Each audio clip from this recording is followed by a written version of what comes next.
Hi, folks. Thanks for stopping by. If you haven't been here before, my name's Chuck Tuck, and I'm the host of the Healing Talk podcast. This is a place that we'd like to have as a community to have conversations, connect, and to make change. And today's guest is Patricia Grayhall, and she is an author of a book called A Place for Us. She's going to talk about and open up about the LGBT community and the marginalized community. So I hope you enjoy this podcast, and please remember to like, share, and comment. It really helps this community grow, and that is what we'd like to do. And we want to make this a safe place for everybody. And before we get started, I'd like to remind you, if you are a pet owner or planning on being a pet owner, please be responsible and have your pets spayed or neutered. Thanks. Hi, Patricia. How are you doing today? Excellent. I'm doing well. And you? I'm doing pretty good. So I want to introduce everybody to you. You are Patricia Grayhall, and you are a medical doctor and an award-winning author. And people can find you at patriciagrayhall.com, and that's Gray, Gray, not an E. Right. So Good. we'll make sure that we have that in the show notes and everything. But what I'd like to do today, if you don't mind, is you have a couple of novels out, but I'd like to focus in on the second novel, A Place for Us. And that was just published, I believe, in June of 2025. So we could get into that book. And I know you have one that kind of leads into that. So we could talk about that a little bit as well. And, the important part about this, I think, is discussing how this new book of yours really celebrates the resilience of those who triumph against all odds. So that's very important. And then the other thing, too, is we're still struggling with the fight for equality, the visibility for people. So if we could touch on that. Sure. So A Place for Us, my latest novel that came out this month, the core of it comes directly from my experience with my wife trying to find a country in which we could live together legally. She is British and I'm American, and at the time that we got together for the second time, actually, it was 2003, and that we could not live together legally in our home countries because neither the UK nor the United States recognized same-sex couples for immigration. Canada did, but only if we could prove that we had lived together for a year as conjugal partners. And of course, we couldn't do that in either of our home countries. So it was a catch-22. So part of the book is devoted to that conundrum and how we overcame those obstacles. But the inspiration for this book actually derived from my previous book, which was Making the Rounds, which was a memoir. And that one was, speaking of resilience, that one was based in my 20s when I got into medical school before Title IX guaranteed equal access to education for women, before Roe v. Wade, and when I had to hide my sexuality. And I was very brutally honest in that book, which I guess was easier to do because it all happened 50 years ago. It was almost like writing about someone else. But readers demand, when you tell the truth, readers can relate and they can tell if you're not. So I was really pleased with that one. But, in that book, it got a lot of awards and was one of Kirkus's best books of 2022. But the thing about it is that the feedback that I got from readers was more important to me than awards. I heard from readers who said, that they could really relate to or see themselves in the book and felt less alone. And that's what really warmed my heart. But then they said, so where's the sequel? What's next? And here it comes. Yeah, so I just didn't think I had another memoir in me. Writing the first one was pretty wrenching. And also the closer you get to current times, the more privacy becomes an issue.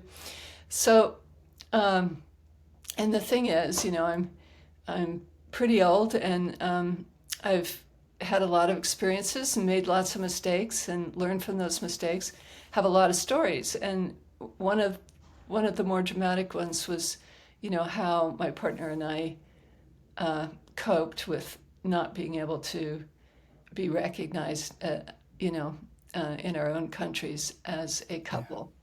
And so that spawned a place for us, which I'll tell you about in a minute. But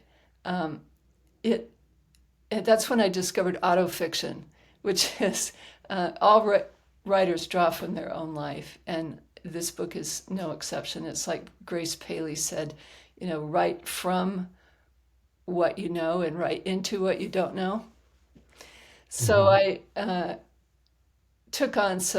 I went beyond my own experience to take on some issues that I thought should be discussed in the queer community, like how normal, intelligent people can sometimes find themselves in abusive relationships because it's very complicated. There's love, there's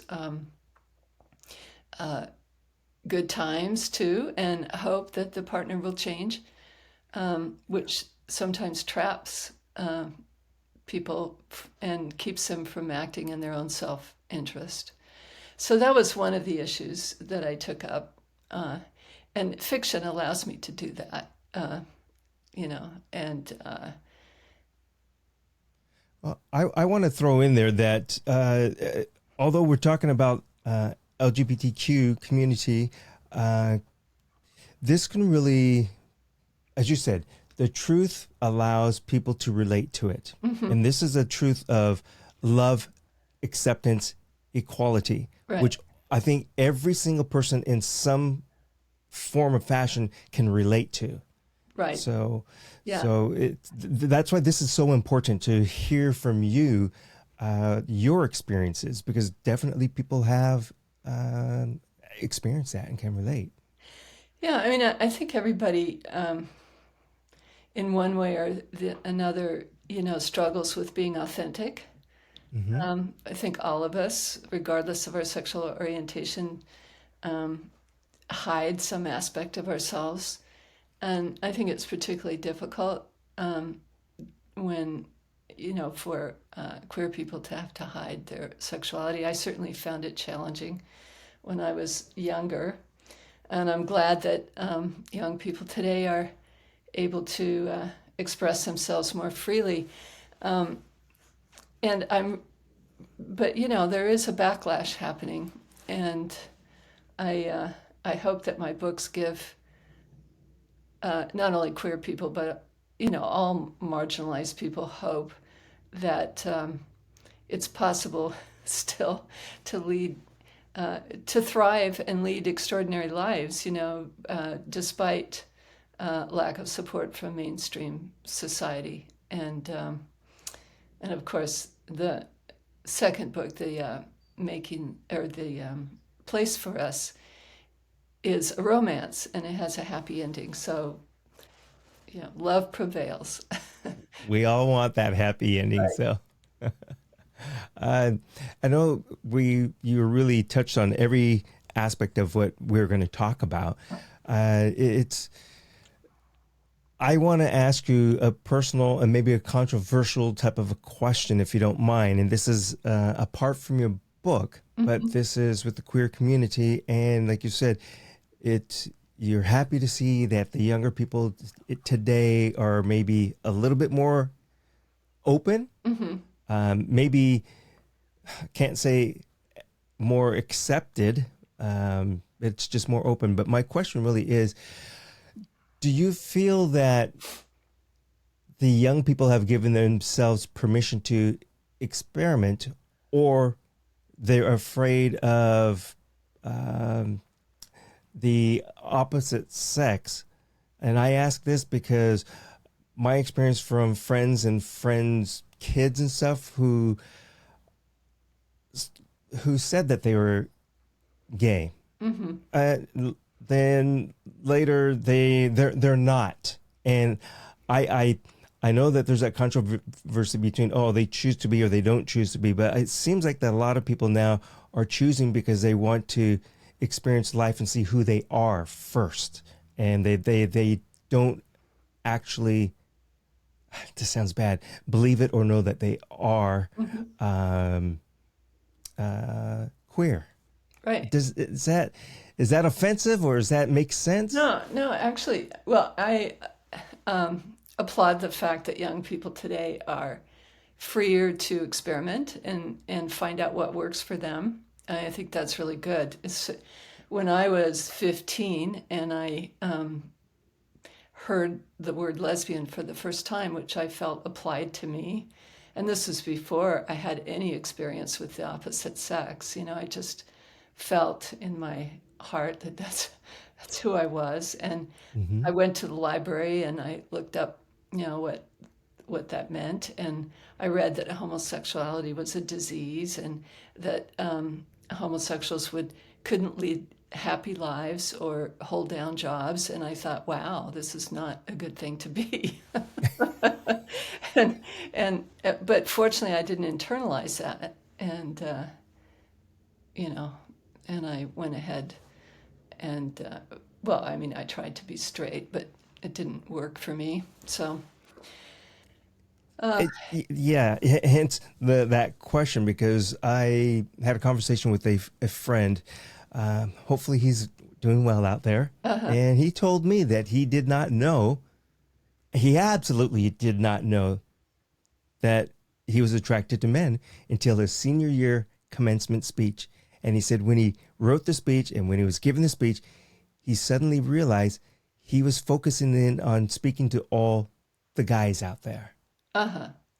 And he said at that point he knew, and he still hit it though, because this was um, it 70, 79, 80. So it Mhm. was, Yeah, I mean, I think acceptance has really increased just even in the last decade, since marriage equality, um, and certainly we're seeing a lot more representation in literature. I think it's demanded by readers that they see more of themselves in literature, and and I uh, and I think that that's that's a good thing. Anyway, you were saying that your friend didn't know it until until he was kind of senior late, year. or senior Yeah. year. Well, that frequently happens. I mean, I have um, a number of my peers who are as old as I am. They actually, I mean, had feelings for same sex, when they're in young adults and teenagers, but they didn't feel free to act on it and got married. Mm. And it wasn't until after they'd had their kids and had been married for sometimes 20 years that they realized they just couldn't go on this way, and they had to express their authentic selves. So, um, that was very true with a lot of lesbian friends of mine and of my generation. Can I ask you something along the lines that, because um, if you could put yourself in your friend's shoes, was there resentment not about, was there resentment about conforming and having a family and having children, or was there some sense of happiness and joy that they had the chance to have a Oh, family? yeah, I think actually uniformly that all of them were happy that they had children. I mean, that really wasn't in question. Okay. But I think, they, I mean, now, of course, one can be a lesbian and have children. It's not, one doesn't exclude the other. Yeah, that's very true. Um, Now, part of your story growing up, like I said, a different time from now. I'm not saying you're old, because you look fantastic. If people are not watching the video, you keep saying your age and old. I'm Well, going, I am can't be that old. 75, and I didn't start writing until I was 70. So, but now I'm on my fourth book, so I'm on a roll. Keep it coming. Keep it coming. Uh, you know, being again a different generation and the difficulties that you've had, and like you said, now uh, I think that the younger generation are giving themselves permission to experiment, or seek is not the right word, but to be themselves. Hmm. I think is very helpful. But um, there's still the fight for equality Yeah. and being accepted. What is it that you can see from your experience from the past to the present that um, some of the fight is for the equality and to be visible? Is it that? Well, Uh, yeah. I mean, obviously, there's a backlash that's occurring with this administration, and just sort of putting the kibosh on all diversity programs, and even some censorship of the promotion of LGBTQ books on social media and such. I just think that it's for the queer community, and this is not just the queer community, because it's really many marginalized people, that it's two steps forward and one step back, and we're currently going backwards. And even though it's better than it was, certainly in my youth, there's still the backlash occurring, and people feel under siege. I know that the trans community has taken the brunt of it, with half the states banning care for them, and uh, and and there's fear. There's fear that among younger generation, for sure, that the rights and freedoms that they've come to take for granted, like the ability to choose who they love and live together with them and have the same rights and freedoms of other married couples, that may be at risk as well. So, there is a feeling, there's a lot of fear, and I think the thing that needs to be done is to band together in community and with allies, and resist all forms of tyranny in big ways and small ways. For example, I was listening to NPR, I think, and there was a woman in Georgia. She was a teacher, elementary school teacher, and her principal came in, and she had this poster on the wall that said, it was hands of different colors, and it said, all people, everybody is welcome here. And I guess she had a fairly diverse classroom. And the principal told her to take it down. We don't do diversity anymore. So she took it down. And then she slept on it. And the next morning, she came in and put it back up again.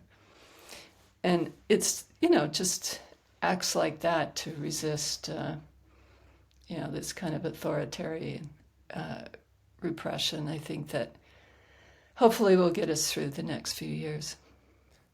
yeah, repression.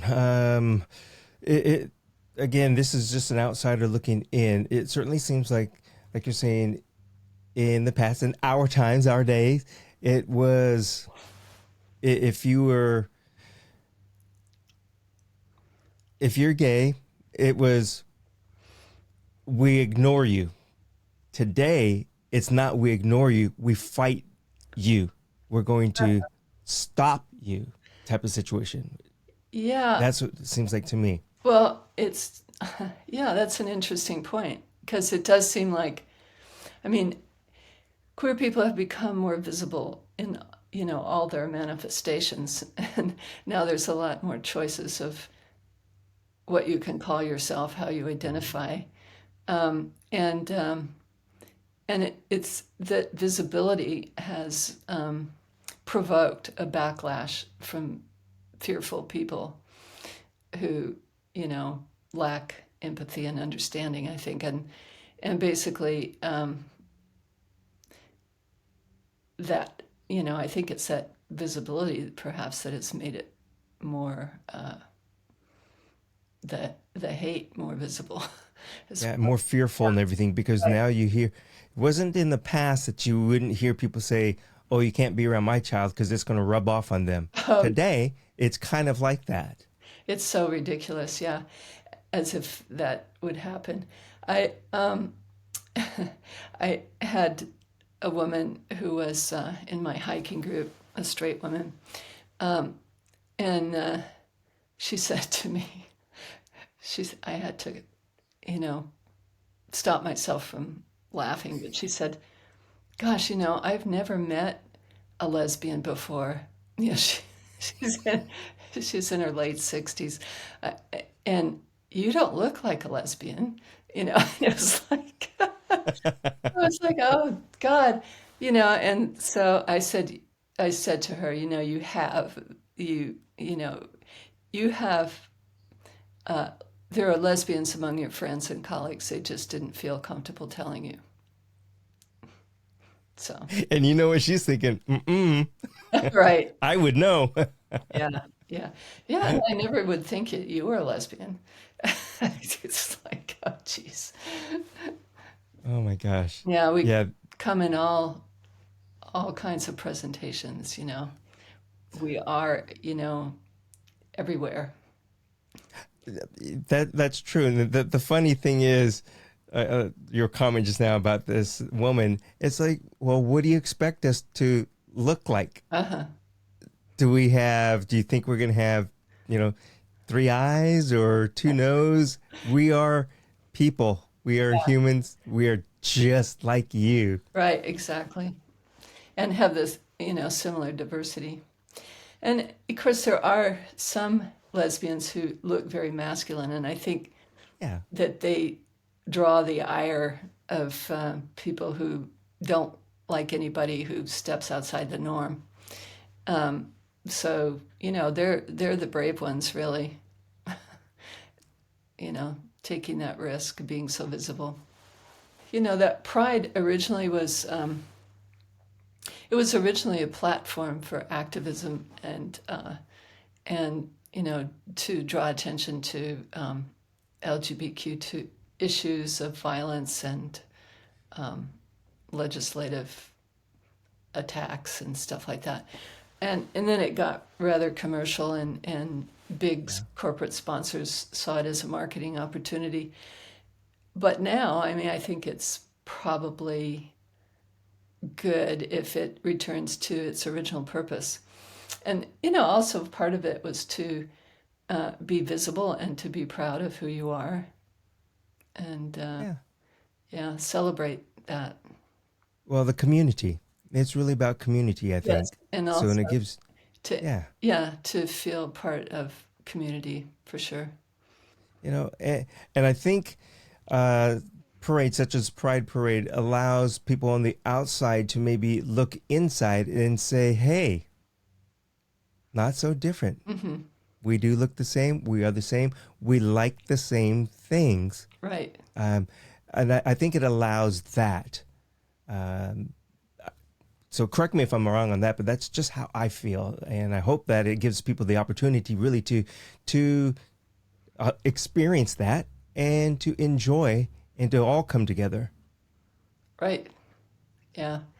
I always liked it when, the parents came out, the P flag parents, and, the police department and the fire department, and, and the teachers. And, it's sort of like we're here, and we're queer and we're proud. Great. Yeah. I feel like I want to put you on the spot and ask you a question. Oh, no. Not like, May I? And you can choose not to answer this. okay. And I ask this because this happened in my community. And it was, well, of course, it was during the month of June, but it wasn't this year, it was a few years back. And they were going to have a small gathering. But they released flyers of what they had seen elsewhere, someplace else. And it was more to do with the men and less to do with the women and their form of dress. And I'm not talking about cross-dressing or anything like that. It was just the risque dress and their outwardly sexual behavior that people were against. And I think that, personally, I think that is hurting the LGBTQ community, is the handful of people who may is overtly or outwardly express those type of feelings, and then people associate that with everyone. Uh-huh. Yeah. Well, it certainly doesn't apply to everyone. I mean, it's Right. not something I would ever do or my friends would do. It's just, some men want to do that, and that's just some men. It's really not representative of to cast all queer people in that group that want to be overtly sexual. I mean, it's just like if you read romance novels now, whether they're gay or straight ones, I mean, there's a lot of overt sex in them. It seems like it's getting more and more. People are trying to outdo each other with their elaborate sex scenes. And, it's like,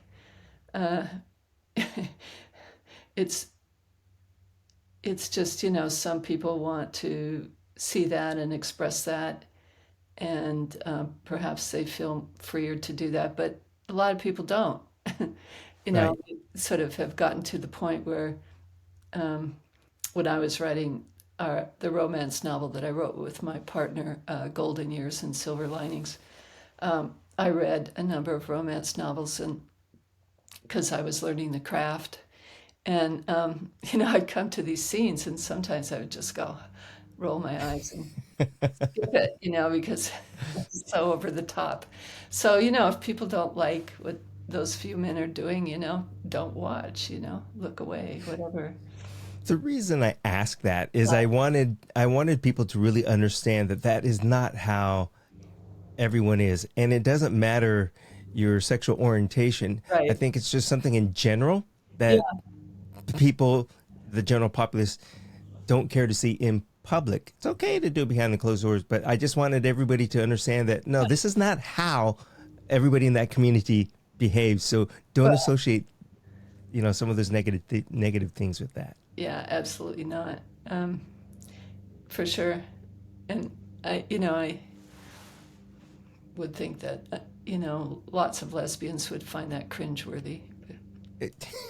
So, hence I said it was the men. Yeah, yeah. Now, jumping back to your current book, what is it that the readers can actually get out of this novel?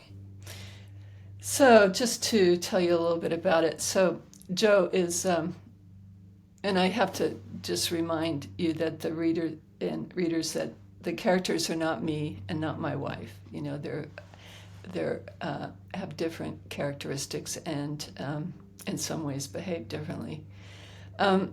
But Joe is an environmental attorney and ambitious, and Lauren is a free-spirited adventure seeker, British, and they meet in a London pub in 1981, and they have a brief but intense romance, but it's cut short by the fact that Joe's ambition, she doesn't want to move to the UK, even if she could, and immigration barriers and the vast ocean. So, but they keep in touch, although they never see each other again until 22 years later, when they both have other partners, and Lauren's partner suggests that they go to San Francisco and stay with Joe and her partner to save on hotel costs while they visit the West Coast. And Joe reluctantly agrees, not sure, because both of their relationships are unhappy.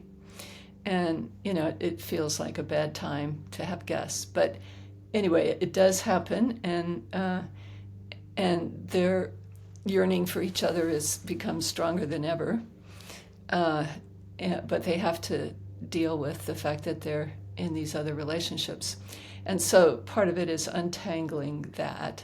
And it also, that's where the part where I insert stuff about partner abuse comes in.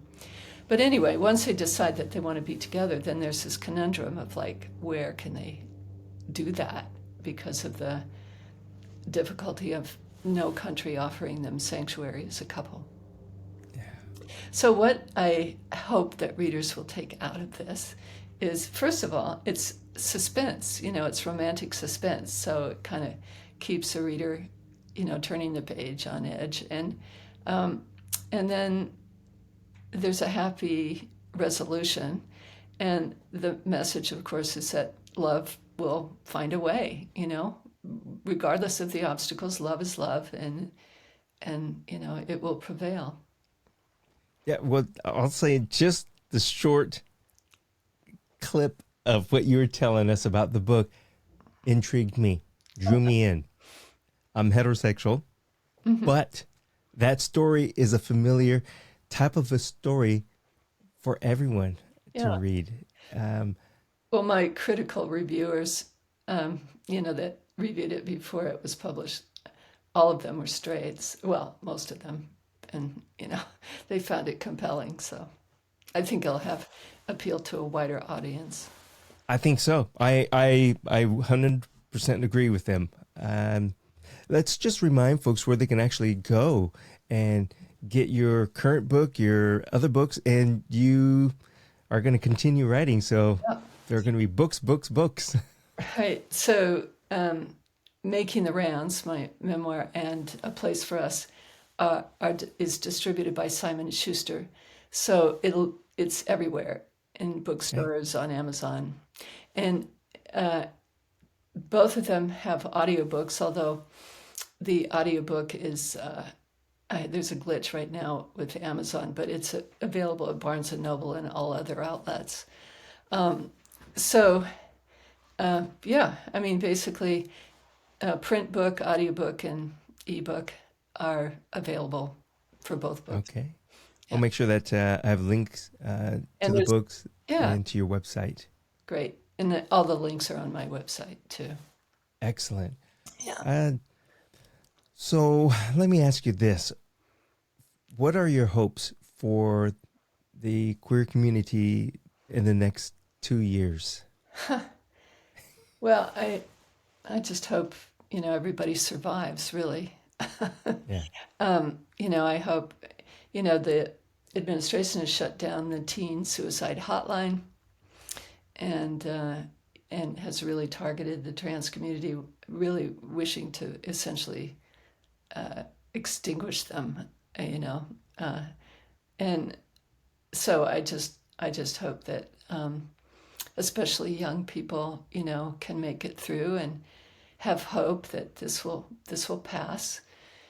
As I said before, in my books, I've been through hard times before and thrived, and these young people can too. They can still form their communities and safe places with allies and get through this.